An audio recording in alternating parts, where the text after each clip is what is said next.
29 साल की महालक्ष्मी, उसकी लाश को 59 टुकड़ों में काट काट कर फ्रिज में ठूस ठूस कर भर कर रखा गया था।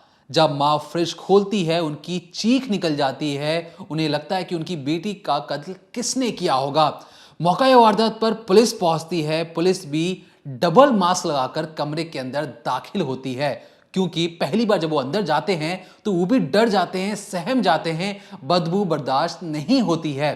उसके बाद कमरे में जब कई लोग जाते तो कई लोगों ने दावा किया कि कमरे के अंदर कीड़े रेंग रहे थे, मांस की लोथड़े चारों तरफ फैले हुए थे। इसके बाद जब पुलिस उस पूरे केस को सुलझाने की कोशिश कर रही होती है, इन्वेस्टिगेशन करती है, तो कई नाम सामने आते हैं। पता लगता है कि महिला के कुछ साथी रात के 2 बजे स्कूटी से उसके फ्लैट के बाहर आकर रुकते हैं। कहां जाते हैं, क्या करते हैं, उसके बारे में आज रिकॉर्डिंग क्राइम में बात करेंगे। बात यह भी करेंगे कि पुलिस इन्वेस्टिगेशन में 3 नाम सामने आए हैं और ये 3 नाम इस पूरे मर्डर केस से कैसे मिलते जुलते हैं या क्या कनेक्शन है, इससे आज रिकॉर्डिंग क्राइम में हम इसके बारे में बात करेंगे। बात करेंगे 29 साल की जो महालक्ष्मी है, जिसकी लाश के वो टुकड़े कर कर फ्रिज में रखा गया, उसकी बड़ी बहन के बारे में बात करेंगे। बात यह भी करेंगे कि बेंगलुरु पुलिस अब तक क्या कर रही है इस पूरे केस में, इस केस को सुलझाने के लिए। क्या जो बेंगलुरु पुलिस है असली कातिल तक पहुंच गई है, क्योंकि बेंगलुरु पुलिस के जो बड़े अधिकारी हैं उन्होंने बाकायदा रिक्वेस्ट की है परिवार वालों से और खासतौर पे मीडिया वालों से कि आप देखिए, जो नाम है असली कातिल का, आप नाम उजागर मत कीजिए, क्योंकि हो सकता है जो कातिल है वो अलर्ट हो जाए और हमें पहुंचने में उस तक मुश्किल हो जाए। लेकिन आज हम आपको नाम तो नहीं, लेकिन ये जरूर बता सकते हैं कि वो जो कातिल है वो कौन है और क्यों हम ऐसा बता रहे हैं और उसके पीछे हमारे पास कौन से तथ्य हैं, उसके बारे में आज रिकॉर्डिंग क्राइम में बात करेंगे। लेकिन बात करेंगे कि एक लाश को 59 टुकड़ों में कैसे काटा गया, कातिल कौन था, और ये 59 टुकड़ों में काटने से पहले ये जो महालक्ष्मी थी, इसने आखिरी बार किससे बात की, किससे मिली और 19 दिन पहले उसके साथ क्या हुआ था। देखिए, एक तारीख बताती हूँ आपको, 2 सितंबर और उसी रात 2 बजे। ये दोनों बहुत ही अहमियत रखते हैं। एक तो तारीख 2 सितंबर और समय रात के 2 बजे। ऐसा मैं इसलिए कह रही हूँ क्योंकि उसी वक्त वो वही एक आखिरी समय था, या आप यूँ मान लीजिए वही वो समय था जिस वक्त जो महालक्ष्मी है वो जिंदा थी, उसकी सांसें चल रही थी। दरअसल बेंगलुरु के व्यालीकावल इलाके में जो बसप्पा गार्डन है, वहाँ पर एक मकान बना है 3 मंजिला। उसी के तीसरे फ्लोर पर रहती थी महालक्ष्मी। और 2 सितंबर और 3 सितंबर की जो दरमियानी रात होती है, उसमें रात करीब 2 बजे 2 लोग स्कूटी से आते हैं महालक्ष्मी के घर।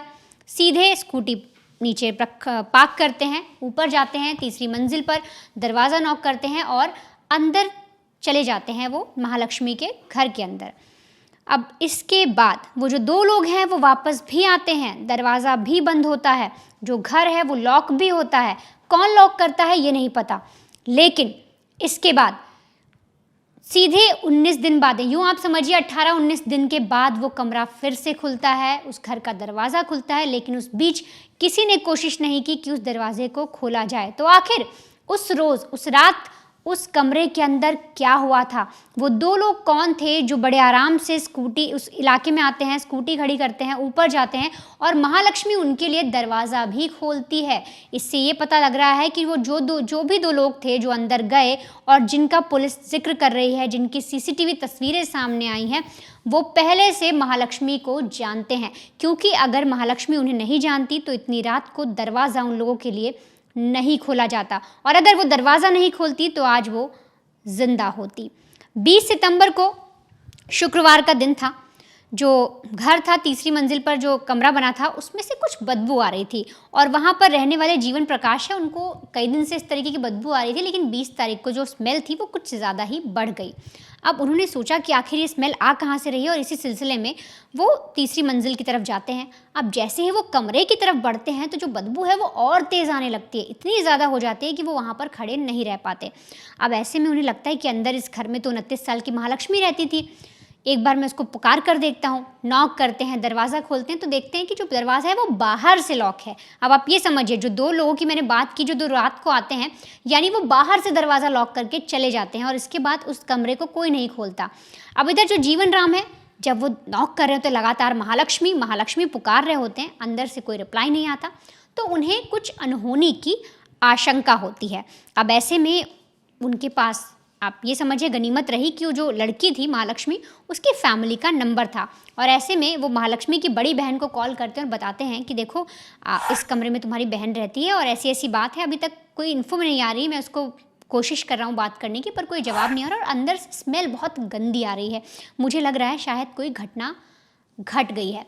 अब बहन ये सुन के डर जाती है। ये बात फिर उसके जो उक्कम एक भाई है महालक्ष्मी का, उसको पता चलती है।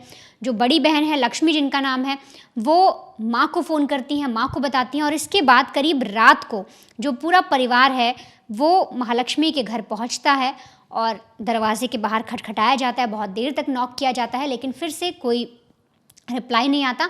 तो ऐसे में जो जीवन राम थे उस वक्त, जिन्होंने स्मेल सुनकर उनके घर वालों को इन्फॉर्म किया था, उनकी माँ, उनकी बड़ी बहन और जो महालक्ष्मी है उनके भाई उक्कम, ये सारे दरवाज़ा तोड़ने की कोशिश करते हैं और लगातार कई प्रयास के बाद उस ताले को तोड़ा जाता है, दरवाज़ा खोला जाता है। और आप सोचिए वो खौफनाक मंजर सोचिए कि जैसे ही दरवाज़ा तोड़ा गया तो एक माँ जो सामने खड़ी हुई है दरवाजे पर, वो ये देखती सोच रही होगी कि अंदर उसकी बेटी के साथ कुछ घटा ना हो, लेकिन उसे कुछ ऐसा ही देखने को मिल जाता है। जैसे ही दरवाज़ा खुलता है, आगे खून की एक सूखी लकीर जा रही थी सीधे फ्रिज की तरफ, और तो और जो मांस के लुथड़े थे वो बिखरे हुए थे, और साथ ही कीड़े रेंग रहे थे उस कमरे में, छोटे छोटे कीड़े, जैसे खाना सड़ जाता है, कोई ऐसी सड़ी चीज़ होती है उस पर कीड़े लग जाते हैं, इस तरीके से उस कमरे के अंदर छोटे छोटे महीन महीन से कीड़े रेंग रहे थे, और वो कीड़े लगातार फ्रिज की तरफ जा रहे थे। ये सारी चीज़ें माँ देखती हैं, उनकी हालत ख़राब हो जाती है, बड़ी बहन की हालत ख़राब, भाई कुछ सोच नहीं पाता कि ये सारी चीज़ें क्या हो गई। माँ लेकिन जब ये चीज़ देखती है कि जो कीड़े हैं वो फ्रिज की तरफ ज़्यादा हैं, तो अंदर ही अंदर वो डर जाती हैं। डरते डरते वो किसी तरीके से फ्रिज खोलती हैं, और फ्रिज खोलने के बाद वो पूरी तरीके से बेसुध होने की कगार पर आ जाती हैं। वो देखती हैं कि अंदर उस फ्रिज के अंदर उनकी 29 साल की जो लड़की थी, उसके छोटे छोटे टुकड़े पड़े हुए हैं, उसके जिस्म के जो टुकड़े हैं वो किसी ने कर दिए हैं और वो अंदर पड़े हुए हैं। ये मंजर देखने के बाद हर किसी की जो रूह है वो कांप उठती है, यहाँ तक कि जो जीवन राम थे वो घबरा जाते हैं, उन्हें कुछ समझ नहीं आता कि ये क्या देख लिया उन्होंने। कोई भी ऐसी चीज़ देखेगा तो उसको अपनी आंखों पर यकीन नहीं होगा। अब ये सब देखने के बाद फ़ौरन पुलिस को बुलाया जाता है, पुलिस को इत्तला की जाती है। पुलिस की जब टीम पहुंचती है, वो जैसे कमरे में दाखिल होती है तो कमरे में पुलिस अपना पहला पैर रख ही नहीं पाती। जैसी सिचुएशन थी, पुलिस एक पैर रखने वाली थी, तुरंत वापस होती है और कहती है कि नहीं, डबल मास्क लगाएंगे उसके बाद ही अंदर जाना मुमकिन है। सारी पुलिस की टीम जो है पूरी तैयारी के साथ जाती है, मुंह पर रुमाल बांधती है, मास्क लगाती है और फिर उस कमरे में एंटर होती है। और उसके बाद पुलिस भी वही खौफनाक मंजर देखती है, किस तरीके से जो छोटे छोटे पीस थे वो बाहर बिखरे हुए थे शरीर के, और अंदर फ्रिज के अंदर भी कुछ इसी तरीके से जो टुकड़े थे वो मौजूद थे, जो देखने के बाद पुलिस भी सहम जाती है। वो भी ये सोचने पर मजबूर हो जाती है कि कोई इतना भयावह जो कृत्य है वो कैसे कर सकता है। इसके बाद टीमें बुलाई जाती है, लगातार एफएसएल की टीम आती है। जब एफएसएल की टीम वहाँ पहुँचती है तो सबूत इकट्ठा करना अब ऐसे में बहुत ज़रूरी हो जाता है, क्योंकि इस तरीके के केसेस हमने पहले भी देखे हैं कि आरोपी कई तरीके से हथकंडे अपनाता है, सबूत नहीं छोड़ता, डिस्ट्रॉय करने की कोशिश करता है, वेपन नहीं छोड़ता जिस चीज़ से उसने ऐसा काम किया है।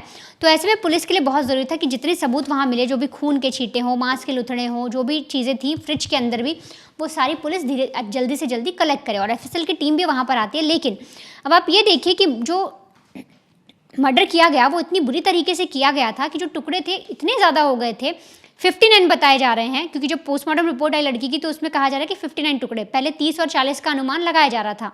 लेकिन जब 59 टुकड़ों की बात आई और साथ ही जो बाहर कुछ छोटे मोटे चीज़ें थी, गंदगी फैली हुई थी, वो सब देखते हुए जो एफएसएल की टीम है वो भी कम लगती है। तो पास ही में एक अस्पताल था, वहाँ से मॉर्चरी के कुछ लोग बुलाए जाते हैं जो मॉर्चरी में काम करते हैं।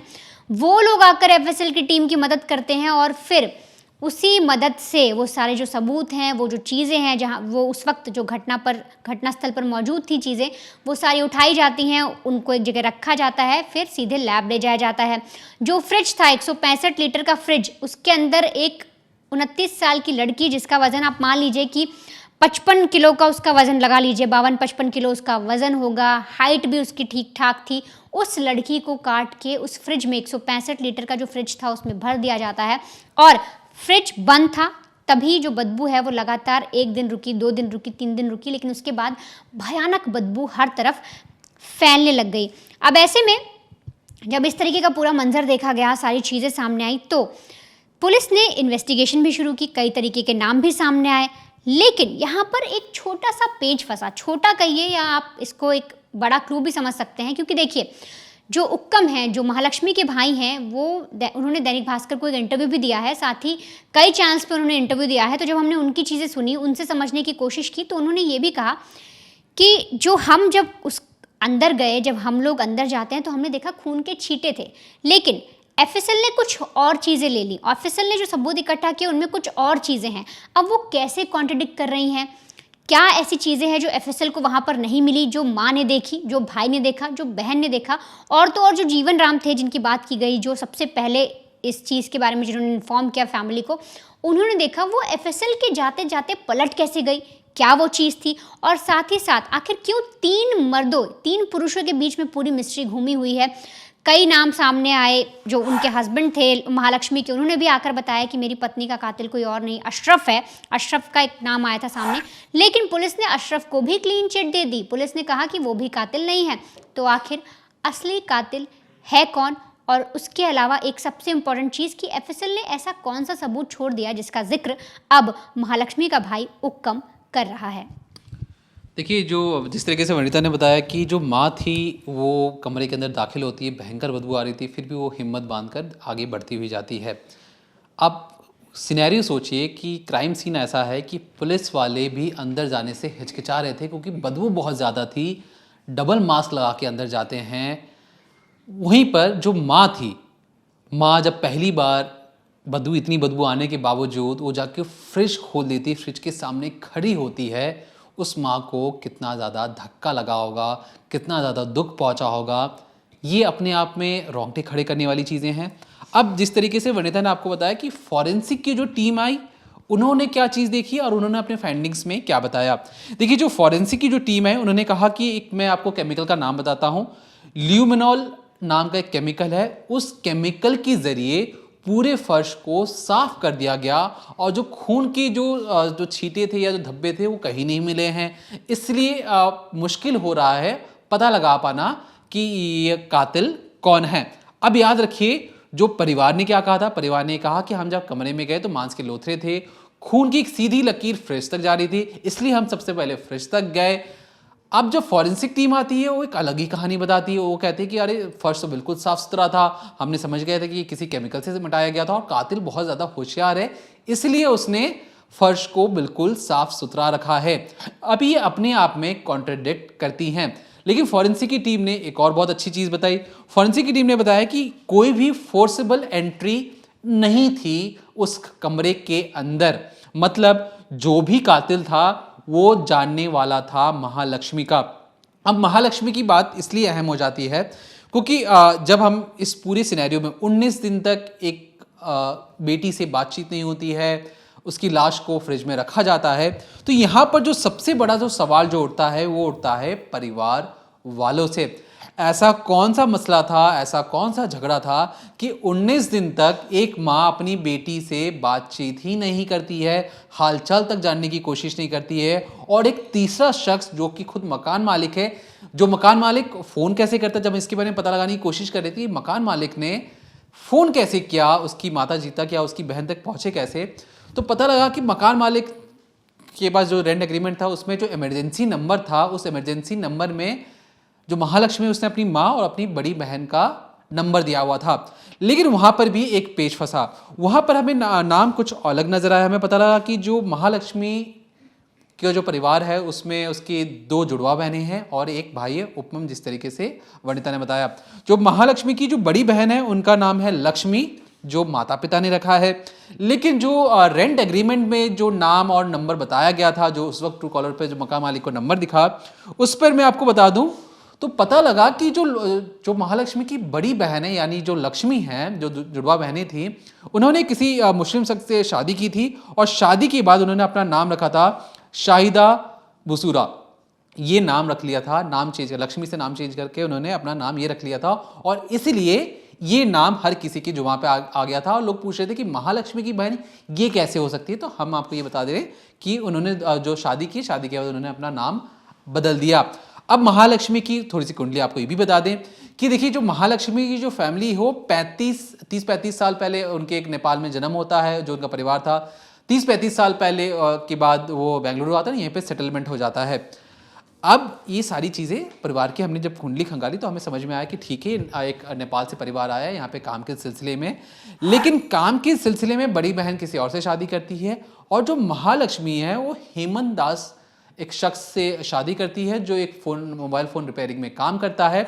लेकिन उसके बाद उनकी एक बेटी भी होती है। लेकिन आज से 4 साल पहले झगड़ा इतना बढ़ा कि वो दोनों फैसला करते कि हम अलग अलग हो जाएंगे। याद रखिए, हम दोनों अलग अलग हो जाएंगे, इसके बावजूद तलाक नहीं लिया गया। बेटी किसके साथ रह रही थी? बेटी अपनी माँ के साथ नहीं, बेटी पिता के साथ अलग रह रही थी। अब बेटी माँ के साथ क्यों नहीं रहती, इसके बारे में कोई जानकारी सामने नहीं आई है।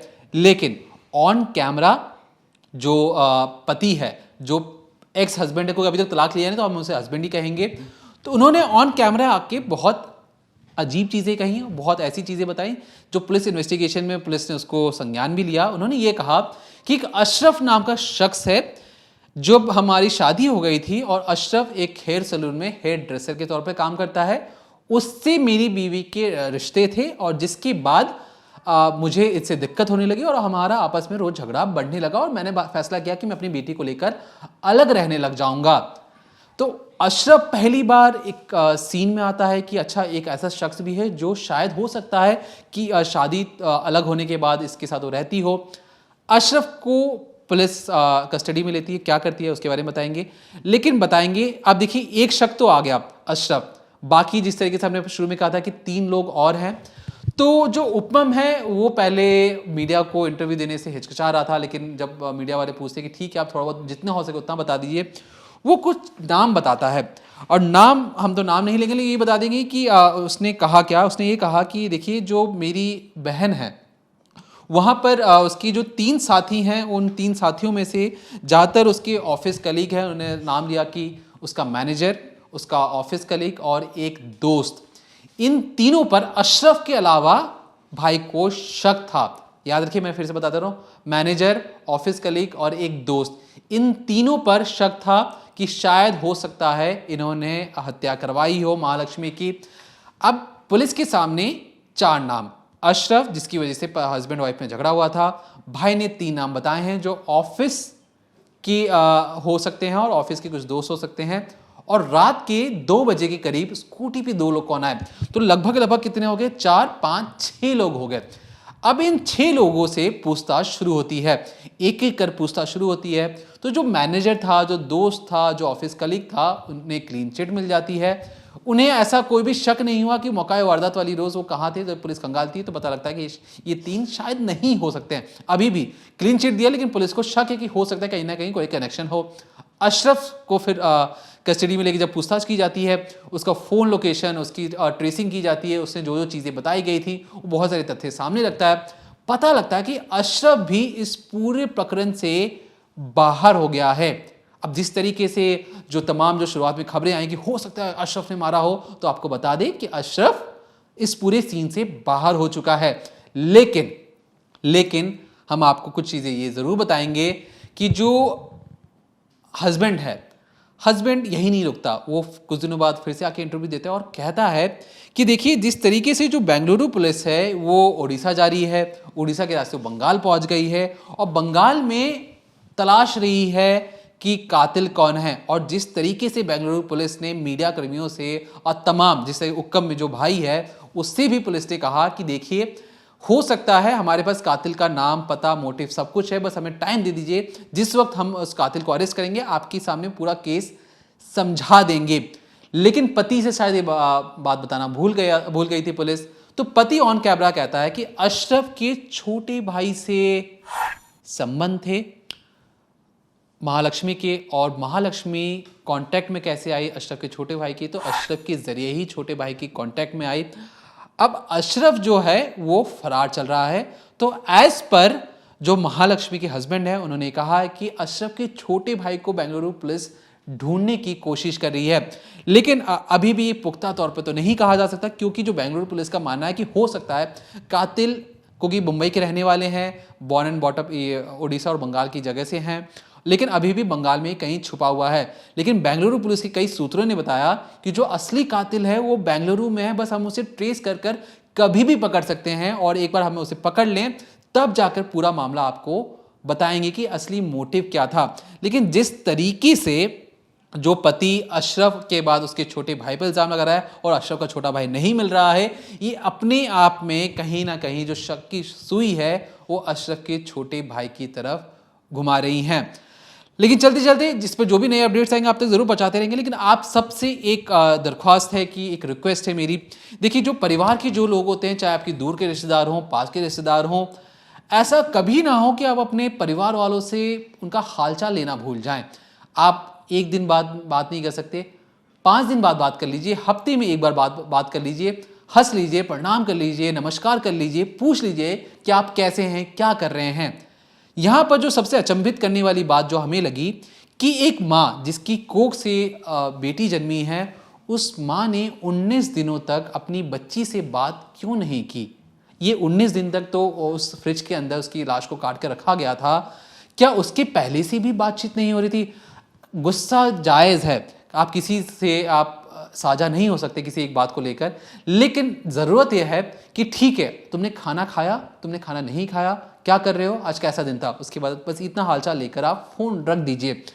अगर ऐसी चीज़ें होती है, महालक्ष्मी की माँ उनसे बातचीत करती, उनकी बहनें उनसे बातचीत करती, तो शायद ये मामला इतने दिनों तक ना रहता और पहले ही मामला खुल जाता और पुलिस अब तक कातिल तक पहुंच भी जाती।